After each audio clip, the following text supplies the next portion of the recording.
एक सधन शेतकरी होता. त्याची बायको मेली. तिला एक लहान मुलगी होती. आई मेल्यावर तीच स्वयंपाक करायची. एक शेजारीण होती. तिला ती स्वयंपाकाबद्दल विचारायची. शेजारीण वरवर गोड बोलायची, पण त्या लहान मुलीचा स्वयंपाक बिघडवायची आणि मुलगी मूर्ख आहे, हट्टी आहे असे तिचे बापाला सांगायची. याप्रमाणे तिने रोज बोलून मुलीच्या बापावर छाप मारली. त्याने तिच्याशी लग्न केले. मग ती सावत्र मुलीला राजरोस छळू लागली. लवकरच तिला एक मुलगी झाली. एक दिवस सावत्र मुलीला ती बाई म्हणाली, तुझ्या आईची म्हातारी गाय आहे, तिला तू चारायला ने. मुलीला ती सुक्की शिळी भाकरी द्यायची. ते पाहून गाईला दया आली. एक दिवस गाय म्हणाली, मुली, तुझी आई माझं चांगलं करायची, तिच्या जागी मी आहे असं समज.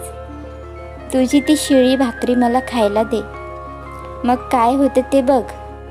मुलीला भूक लागली होती, तरी तिने ती भाकरी गायीला दिली. गायीने ती गपागप गिळली आणि तोंड उघडले तर त्यातून तऱ्हेतऱ्हेची पक्वाने निघाली.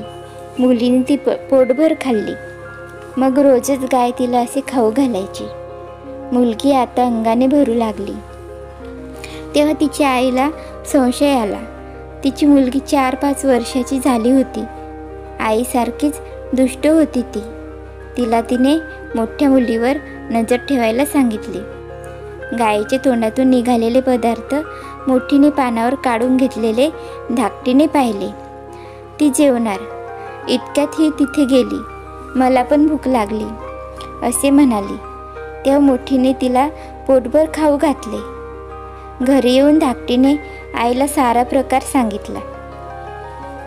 मग ती बाई डोके दुखते म्हणून निजून राहिली. नवरा आल्यावर म्हणाली, गाईचं रक्त लावलं तरच माझं दुखणं बंद होईल, नाहीतर नाही. नवरा दुसरी गाय आणायला निघाला. तेव्हा ती म्हणाली, घरात भाकड म्हातारी गाय आहे, तिलाच मारा झालं. त्याने गायीला मारले. मोठी रडू लागली. पण गायीला पुढं काय होणार ते माहीत होते. धाकटी मुलगी जेवायला आली तेव्हाच ती चुगली करणार आणि आपला जीव जाणार हे ती ओळखून नव्हती. धाकटी आईकडे पळाल्यावर ती मोठीला म्हणाली, बाळ, मी म्हातारी आहे. मी मेले किंवा मला कुणी मारलं तर तू घाबरू नकोस. माझं थोडं मांस घे आणि ते तुझ्या बाबाच्या शेताच्या कडेस, जिथे कुणी जाणार नाही, तिथं पुरून ठेव. 31 दिवसांनी तुला गरज लागली की तिथे ये आणि त्या ठिकाणी खण. मला हाक मार, म्हणजे मी तुला मदत करीन. गाय मेल्यावर सावत्र आईने त्या मुलीला जास्तच छळायला सुरुवात केली. तिने तिला एक टोपली दिली आणि रानात लाकडे आणायला पाठवले. ती टोपली रानात तिने एका खडकावर ठेवली आणि काटक्या कुटक्या वेचू लागली. तेवढ्यात मोठा वारा सुटला आणि तिची टोपली वाहून घेऊन गेला. आई शिक्षा करील या भयाने ती बिचारी त्या टोपली मागे धावू लागली. ती टोपली उडाली. ती एक ब्राह्मण ध्यान करीत बसला होता. त्याच्या पायाला लागून थांबली. तो ब्राह्मण नव्हता, प्रत्यक्ष देवच ब्राह्मणाचे रूप घेऊन आलेला होता. त्या ब्राह्मणाने डोळे उघडले. त्याने त्या मुलीकडे बघून प्रसन्न हास्य केले. मुलगी अगोदरच त्याच्या पाया पडून टोपली परत द्या असे म्हणत होती. तो ब्राह्मण तिच्याकडे टोपली भिरकावीत म्हणाला, देवकी राणी, तुझी टोपली घे.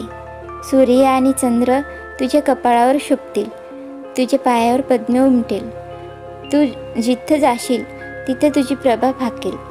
तू रडून आसवं गाळलीस तर त्यांचे मोती होतील, हसलीस तर तोंडातून माणकं पडतील. त्या बिचारीला हे काहीच उमजलं नाही. टोपली घेऊन ती घरी धावत निघाली. तिला पाहून तिची सावत्र आई थक्क झाली. ती तर आता रूपाची खानच झाली होती. मग लटका प्रेमाचा उमाळा आणून मोठीला हे कसे झाले ते विचारले. भोळ्या देवकी राणीने त्या ब्राह्मणाची हकीकत सांगितली. मग सावत्र आई म्हणाली, उद्या धाकटीला बरोबर घेऊन जा. तिचं पण रूप तुझ्यासारखंच झालं पाहिजे. देवकी आनंदाने तयार झाली. टोपली घेऊन धाकटी निघाली. ती टोपली त्याच खडकावर तिने ठेवली. वाऱ्याने ती उडवली आणि थेट त्या ब्राह्मणाजवळ आणून ठेवली. धाकटी ब्राह्मणाजवळ टोपली परत मागू लागली. ब्राह्मणाने डोळे उघडले आणि तिला पाहून तो संतापला. टोपली तिच्याकडे फेकून म्हणाला, मुटकी राणी, घे तुझी टोपली. त्याने तिला भयंकर शाप दिला. तो ऐकून ती घाबरली. शाप दिल्याबरोबर तिचे डोळे तिरळे झाले. पाठीला कुबड आले. रंग काळा झाला. कुरूपपणाला सुमार राहिला नाही. देवकीला धाकटीची दया आली. ब्राह्मणाच्या पाया पडून तिने बहिणीला पूर्वसारखं करा अशी प्रार्थना केली. पण ब्राह्मण अदृश्य झाला होता. दोघीजणी घरी आल्या. आपली मुलगी अगोदरच कुरूप, ती आता शतपट कुरूप आणि कुबडी झालेली पाहून ती बाई क्रोधाने जळू लागली. तिने देवकीला रागाच्या सपाट्यात ठारच केले असते, पण ती अंगावर धावून आल्यावर देवकी पळाली आणि रात्रभर लपून बसली. सकाळी ती गाय माईला पुरले होते त्या जागी आली. 31 दिवस झाले होते. तिने ती जागा खणल्यावर तिला प्रशस्त पायऱ्या दिसल्या. त्या उतरून ती आत गेली तेव्हा झोपाळ्यावर एक वयस्कर प्रेमळ बाई बसली होती. ती म्हणाली, देवकी, मी तुझी गाय माई ग, तू आता इथंच राहा. मला सोडून कुठे जाऊ नकोस. इथं कशाला कमतरता नाही. देवकीला हे ऐकून फार आनंद झाला. पण लवकरच गाय माईची मुलगी अत्यंत सुस्वरूप आहे ही वार्ता चौफेर पसरली. एका राजाला ही मुलगी आपली राणी व्हावी असे वाटले. तो गायमाईकडे गेला आणि त्याने तिच्याजवळ देवकीसाठी मागणी घातली.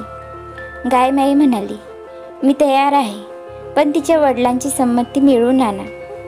राजा तिच्या बापाकडे गेला. त्याने मुलीची मागणी केली. बापाने आनंदाने होकार दिला. मुहूर्त ठरला.